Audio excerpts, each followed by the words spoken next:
encontrei com um passado que fez 42 anos. Não sei como a gente enfrenta, e quem esqueceu 70 hoje vive se lembrando. 2012 mostrando um verão demolidor.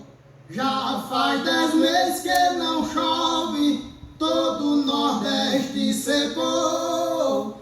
O desespero é profundo, 70 foi um aluno e esse é um professor. Nós vendo o agricultor que não tem direito a nada, não tem mais ração para o gado e a que tem é comprada.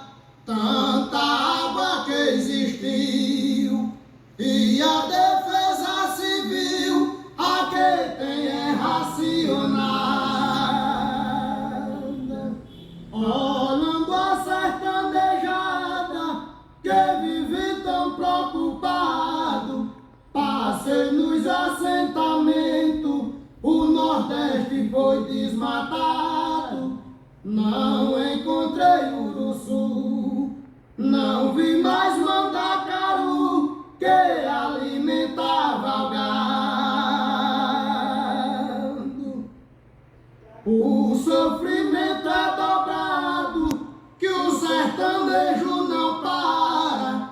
Uns correm atrás de ração, outros pra rodoviária, porque não tem solução.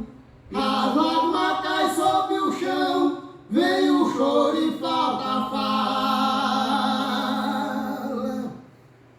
Os fazendeiros se abalam, chama a família a atenção, pede a Deus que mande chuva pra seu querido sertão. Baixa a cabeça chorando e o gado todo berrando, pedindo algo e ração. Nosso canal do sertão, se fosse uma irrigação, nós tinha milho e feijão, que é o que nós mais consome, salvava a situação. Que quem governa a nação, do mesmo fruto ele come.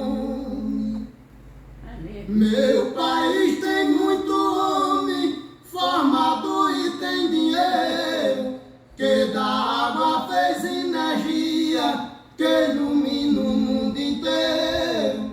E agora o tempo tá ruim, ninguém fez palma e capim, que só corre os fazendeiros. Meu Nordeste brasileiro, nunca mais o homem ajeita. Com tanta exploração, Deus manda crise de seca, em vez da desmatação. Vamos fazer plantação pra ver se salva o planeta.